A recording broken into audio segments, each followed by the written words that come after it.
The live TV, सच सबसे आगे। दोस्तों मैं बात हफीज हूं। लखीमपुर खेरी के मामले में जो हंगामा खड़ा हो गया है, मोदी सरकार हो, योगी सरकार हो, इनकी मुसीबतें जो बढ़ गई हैं, इसकी वजह से अब शायद ध्यान मोड़ने के लिए पूरे मीडिया में कश्मीर को लेकर हंगामा खड़ा कर दिया है और यह नैरेटिव सेट किया जा रहा है कि देखिए कश्मीर में कश्मीरी पंडितों को चुन चुन कर मारा जा रहा है। लेकिन उस पूरे मामले के अंदर एक बड़ा एक्सपोज हुआ है। बड़ा एक्सपोज यह हुआ है कश्मीर के अंदर पिछले कुछ दिनों में जो 28 नागरिक मारे गए हैं, उनमें से 21 कश्मीरी मुस्लिम नागरिक मारे गए हैं। मतलब वहां हिंदू मुस्लिम नहीं देखा जा रहा है। यह बात आपने सुनी होगी कि आईडी देखकर मारा गया। निंदनीय है, निंदनीय है। जितनों की हत्याएं हुई सबकी हत्या करना, हत्या होना वहां उनका निंदनीय है। उनको किस वजह से मारा गया यह निंदनीय है। लेकिन सबसे बड़ी बात यह है, मैं आपको दो वीडियोस दिखा देता हूं, दो वीडियो क्लिप जो मीडिया में चल रहा है। रूपिका जी बड़ी पत्रकार हैं, वो यहां पर कह रही हैं सलमान निजामी साहब से कि साहब देखिए कश्मीर के अंदर अगर देखा जाएगा एक लाइन में खड़ा करके रूबिका लियाकत और अशोक पंडित को, तो अशोक पंडित को मार दिया जाएगा क्योंकि वो हिंदू हैं और रूबिका को छोड़ दिया जाएगा। पहले आपके वीडियो क्लिप जो दो हैं ये देख लीजिए, पहले एक देख लीजिए, फिर इस पर विस्तार पर चर्चा करूंगा और कुछ बड़े खुलासे जो होने वो आपको इस वीडियो के अंदर करके बताऊंगा, जिससे कि आप हिंदू मुस्लिम बंटवारे में ना आए। देखिए, रूबिका लियाकत और सुशील पंडित अगर एक लाइन में खड़े होंगे तो रूबिका लियाकत बच जाएगी आपके अपने घर में, लेकिन सुशील पंडित मारा जाएगा क्योंकि उसका नाम सुशील पंडित है, क्योंकि वो कश्मीर से ताल्लुक रखता है, क्योंकि वो आतंकवादियों को पसंद नहीं आता है। मैं माफी चाहती हूं सुशील पंडित कि आप इस वक्त इस मुल्क में सिर्फ हाथ जोड़कर खड़े रह सकते हैं कि कोई तो आपकी तरफ नजर उठा ले। तो आपने सुना ये जो मैंने कहा था, बताया था आपको कि रूबिका जी क्या कह रही हैं, लेकिन सच्चाई कुछ और है। ये नैरेटिव सेट किया जा रहा है कि हिंदू देखकर मारा जा रहा है वहां पर, वहां मुसलमानों को भी मारा जा रहा है, वहां हिंदुओं को भी मारा जा रहा है, वहां सिखों को भी मारा जा रहा है। सबसे बड़ी बात यहां पर जो उठती है वो ये है कि मोदी सरकार के अंडर में है कश्मीर। वहां पर यूनियन टेरिटरी के नाते मोदी सरकार का सीधा हस्तक्षेप है, उन्हीं की सत्ता है। और ये अगर वहां पर आतंकी हमले हो रहे हैं तो कोई सवाल क्यों नहीं पूछ रहा कि मोदी सरकार फेल हो गई है, मोदी सरकार नाकाम हो गई है। कुछ पत्रकारों ने यह सवाल उठाया है, मैं आपको इस वीडियो के अंदर दिखाऊंगा। लेकिन क्योंकि आप देख रहे हैं हंगामा, दूसरा वीडियो और भी उन्होंने डाला है, एक और इसमें बात कही आगे, वो मैं आपको बता दूंगा। लेकिन A9 ने इसके ऊपर खुद खुलासा किया, जिसके जवाब में अशोक कुमार पांडे ने भी उस पर लिखा है। A9 ने खुद अपनी खबर लिखी है और ये लिखी है कश्मीर आईजी विजय कुमार साहब के को कोट करते हुए। उन्होंने ये लिखा है, ये ट्वीट भी है कि अभी तक 28 सिविलियंस जो हैं, जो नागरिक हैं, वो मारे गए हैं 2021 के अंदर। इस साल 28 आम नागरिक मारे गए हैं और उनमें से 28 में से 5 जो हैं वो लोकल हिंदू हैं और सिख कम्युनिटीज से हैं, और 2 लोग जो हैं वो नॉन लोकल हिंदू लेबरर्स हैं, जो हिंदू हैं लेकिन बाहर के आए हुए हैं। पर A9 ने बड़ी समझदारी से ये छिपा दिया है कि 21 जो मारे गए सिविलियंस हैं, 28 में से वो कश्मीरी मुसलमान हैं जो आतंकी हमलों का शिकार हुए हैं। लेकिन उन पर कोई बातचीत नहीं होगी क्योंकि लखीमपुर हिंसा को पर सांप्रदायिक रंग कैसे दिया जाएगा? देश में सांप्रदायिक रंग देके लखीमपुर जो नरसंहार है उससे देश का जो नजर है वो कैसे मोड़ी जाएगी, ध्यान कैसे मोड़ा जाएगा? आप लोग शिकार बनते हैं। इसलिए मैं आपको बता रहा हूं ये नफरतों को छोड़ दीजिए। मैं आपको इस वीडियो में यही समझाना चाहता हूं। लेकिन बड़े बड़े खुलासे कुछ पत्रकारों ने जो किए हैं वो आज आपको देखना बहुत जरूरी है, जो बहुत वरिष्ठ पत्रकार हैं इस देश के। पहले ये सुन लीजिए, रूबिका जी ने एक और आगे सलमान निजामी से कहा कि वो जो कश्मीरी मुसलमानों को मारा गया, क्योंकि कल ही घटना हुई कि एक दलित को मारा गया, एक मुसलमान को मारा गया और एक कश्मीरी पंडित को मारा गया, पर चर्चा कश्मीरी पंडित की थी, ना दलित की थी ना मुसलमान की थी। तो उसके ऊपर कहा गया कि सलमान ने कि देखिए राजनीति हो रही है। तो रूबिका जी कहती हैं कि ये इसलिए उसको मारा गया मुसलमान को क्योंकि वो सूचनाएं दे रहा था इधर से उधर। क्या किस तरह का तर्क है ये? किस तरह की बातें समझ से बाहर है? सुन लीजिए आप इसको भी। कह रहे बुंदरू ने नहीं देखा हिंदू मुसलमान, आपने कहा उस प्रिंसिपल उस टीचर ने नहीं देखा हिंदू मुसलमान, लेकिन जो मार रहा है वो तो देख रहा है ना कि ये हिंदू है कि मुसलमान है, वो तो देख रहा है ना। और जिस मुसलमान के कल मारे जाने की आप बात बता रहे हैं, आपको पता है, ये अच्छे से जानते हैं, उसको इसलिए निशाना बनाया गया क्योंकि खुफिया रिपोर्ट्स ये बताती है कि वो सारी खबर जो है वो कहीं ना कहीं हिंदुस्तान के प्रशासन तक पहुंचाने थे। ये शक था इन आतंकियों को और इसलिए वो शख्स मारा गया। अब यहां पर मैं आपको कुछ बड़ी बड़ी चीजें तथ्यों के साथ पढ़ के सुनाता हूं। देखिए, ये अशोक कुमार पांडे ने लिखा है, बड़े लेखक भी हैं, बड़े वरिष्ठ व्यक्ति हैं। 28 नागरिक मारे गए हैं अब तक इस साल। इनमें से 3 कश्मीरी पंडित, 2 सिख और 2 प्रवासी मजदूर हैं। बाकी 21 कश्मीरी मुस्लिम नागरिक हैं। फिर इसे सिर्फ पंडितों की हत्या कहना कहां तक सही होगा? क्यों फैलाया जा रहा है भय? कौन चाहता है कि बचे हुए पंडित भी घाटी छोड़ दें? यह सबसे महत्वपूर्ण बात है और यही सबसे इंपॉर्टेंट लब्बुल-लुआब जो है उसका ये समझना होगा। कश्मीरी पंडितों को क्यों डराया जा रहा है? कश्मीरी पंडितों को दोबारा पलायन करने में मजबूर कौन कर रहा है? आप खुद देखिए, हालात ऐसे बनाए जा रहे हैं जहां 28 सिविलियंस मारे गए हैं इस साल आतंकी हमलों में। उनमें 21 मुसलमान हैं, 5 कश्मीरी पंडित हैं, लेकिन दिखाया जा रहा है कि देखिए वहां हिंदू मुस्लिम हो रहा है। कश्मीरी पंडितों में से किसी की जान जाना, कश्मीरी मुसलमानों में से किसी की जान जाना, किसी की भी जान जाना, यह दुखद है और बहुत बड़ा लॉस है। लेकिन इसको जो रंग दिया जा रहा है राजनीति करने के लिए, वो आपके सामने है। आप खुद देख लीजिए आगे क्या क्या लिखा है। और वरिष्ठ पत्रकारों ने, इससे आपको समझ में आ जाएगा कि मोदी सरकार किस तरह से सवालों के घेरे में है। मोदी सरकार के ऊपर क्यों सवाल नहीं उठ रहे हैं, ये आप गोदी मीडिया से पूछ लीजिए। आप खुद देखिए, अशोक कुमार पांडे ने लिखा एक खबर को कोट करके कि एक सिविलियन को मारा गया। उन्होंने लिखा, यह खबर आपको दिल्ली के किसी अखबार में नहीं मिलेगी। परसों आतंकवादियों ने मोहम्मद शफी लोन की हत्या कर दी। इसी रोज एक कश्मीरी पंडित और एक माइग्रेंट मजदूर की हत्या हुई थी। लेकिन आपको शफी लोन या दलित मजदूर पर कोई खबर, कोई विलाप नहीं सुनाई देगा। जानते हैं ना क्यों? आपको समझना होगा दोस्तों, यही चीज़ है जो बांटा जा रहा है, ताकि उत्तर प्रदेश के चुनाव जो हार चुकी है भाजपा पहले ही, वो जीतने का काम कर सके। आपको सांप्रदायिकता की आग में धकेल दिया जाए और आप सेलेक्टिव आउटरीच का शिकार हो जाएं।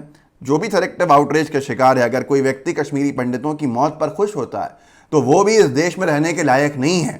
लेकिन आपको भी सोचना पड़ेगा कि आप क्या कर रहे हैं, आपको क्या बताया जा रहा है, आप कैसे सेलेक्टिव आउटरीच उस पर दिखा रहे हैं। अशोक कुमार पांडे ने ही लिखा, बहुत तार्किक बात है। पहली बार पलायन हुआ तो भाजपा केंद्र सरकार की पार्टनर थी। अब जब वो केंद्र राज्य दोनों में नियंत्रण में है तो दूसरे पलायन की खबरें आ रही हैं।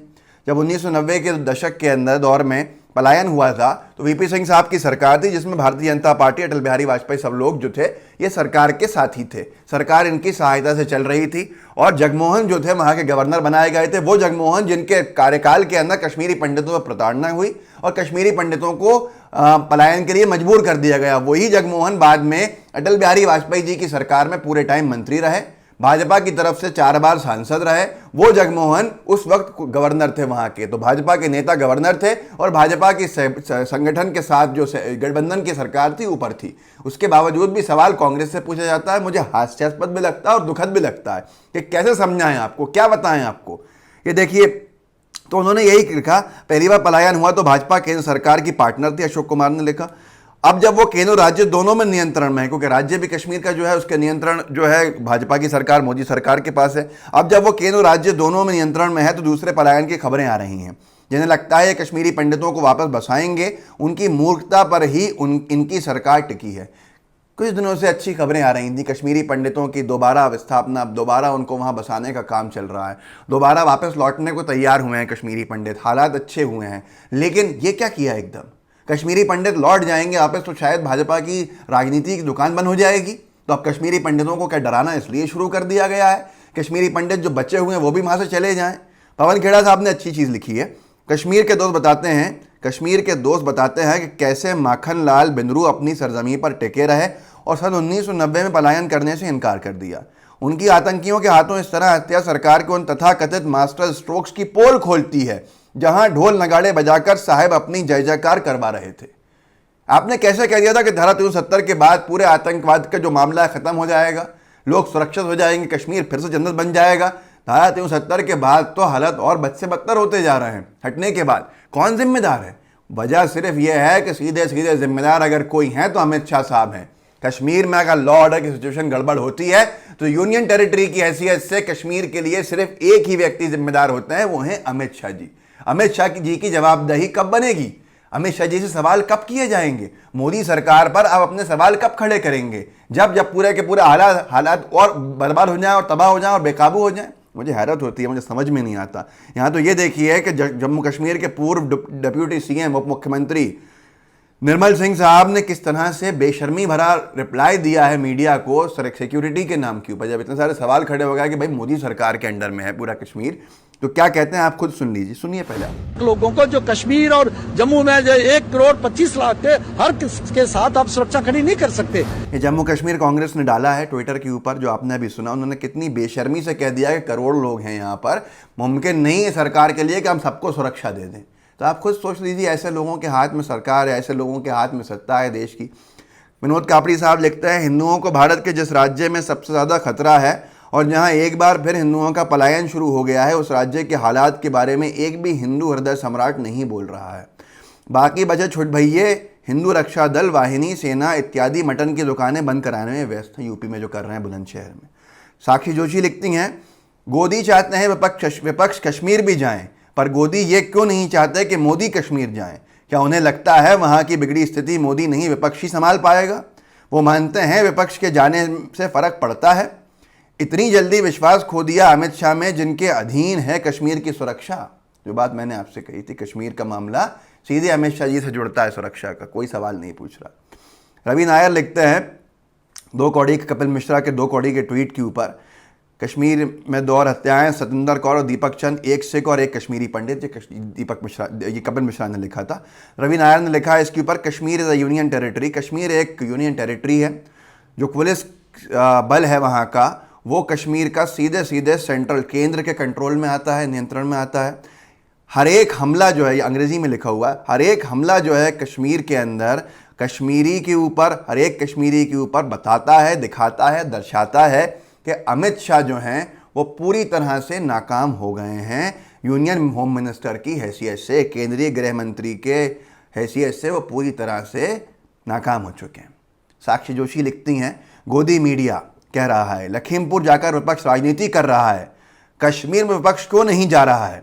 कहीं जाए तो दिक्कत, ना जाए तो दिक्कत, लेकिन सवाल हमेशा विपक्ष से। दोनों राज्यों में इनके आका की सरकार है, कश्मीर में भी, उत्तर प्रदेश में भी। उनसे नहीं बोलेंगे कि लखीमपुर नहीं गए, कम से कम कश्मीरी चले जाओ। ये दुखद है, ये हालात बड़े अजीब हैं। अजीत अंजुम साहब ने कोट करा साक्षी जोशी को, लिखा, सही बात, 3 दिन से मोदीवादी एंकर और एंकरानियाँ पूछ रही थीं कि विपक्ष लखीमपुर जाकर राजनीति क्यों कर रहा। अब वो पूछ रहे हैं कश्मीर क्यों नहीं जा रहे। किसी में हिम्मत नहीं कि अपने आका से पूछ रहे हैं कि आप मौन क्यों हैं, बेटा फरार कैसे है और बाप मंत्री कैसे बना हुआ है। ये सारी चीज़ों को थोड़ा समझिए, थोड़ा अपने दिमाग में लाइए, खुद कुछ गौर कीजिए, ध्यान दीजिए। कश्मीर को एकदम उठाकर कश्मीर में हालात और बद से बदतर कराकर कौन जिम्मेदार है कश्मीर के हालात का? जिम्मेदार सीधे सीधे मोदी सरकार है, सीधे सीधे अमित शाह जी के अंडर में पुलिस आती है वहाँ की। हमारे कश्मीरी नागरिकों को इस तरह से 28 की हत्या हो जाना इस साल 2021 में, ये दुखद और कितना बड़ा सवाल खड़ा करता है गृह मंत्री साहब की काबिलियत के ऊपर और गृह मंत्री साहब के जो मैनेजमेंट है उसके ऊपर और उनके पूरे मंत्रालय के ऊपर। लेकिन कोई सवाल नहीं करेगा। ये कहा जा रहा है कश्मीरी पंडितों को मारा जा रहा है हिंदू देखकर। अरे भाई, मुसलमानों को भी मारा जा रहा है, हिंदुओं को भी मारा जा रहा है, सिखों को भी मारा जा रहा है, दलितों को भी मारा जा रहा है। 28 में से 21 मुसलमान मारे गए हैं। कौन जिम्मेदार है? उनकी जान की कोई कीमत नहीं है क्या? क्या उनकी जान बेकार है? बिल्कुल, वो रिपोर्टिंग भी नहीं होगी उसकी, क्योंकि उसका फायदा मोदी सरकार को नहीं मिलने वाला है। ये सारी चीज़ें आगे बढ़ाइए। आपसे उम्मीद है आप ही बढ़ा सकते हैं, लोगों को जागरूक कर सकते हैं, तो जागरूक कीजिए। थोड़ा जागरूकता फैलाते रहेंगे, लोगों को जागरूक करते रहेंगे, तो शायद कहीं ना कहीं ये भाजपा का जो डर्टी ट्रिक्स पॉलिटिक्स डिपार्टमेंट है उस पर कुछ ना कुछ लगाम कसेगी और कुछ शायद लोगों को राहत मिले, सुरक्षित महसूस करें वो। अगर आप आवाज़ नहीं उठाएंगे तो कोई नहीं उठा सकता आवाज़। अपने लिए आवाज़ खुद उठाइए, खुद खड़े होइए। ये जो नैरेटिव बनाया जा रहा है इसे आपको तोड़ना पड़ेगा। कश्मीरी पंडित हों, कश्मीरी मुसलमान हों, हमारे लिए सब बहुत कीमती हैं। एक एक की जान बहुत कीमती है, उसको बचाने के लिए आगे आना पड़ेगा, कम से कम आवाज़ उठा के। इस वीडियो को आगे व्हाट्सएप ग्रुप्स होंगे उनमें शेयर कीजिएगा आपके साथ में। लाइव टीवी को सब्सक्राइब कीजिए, बेल आइकन दिख रहा होगा इसके नीचे, उसको भी दबाइए। जय हिंद, जय भारत। द लाइव टीवी, सच सबसे आगे।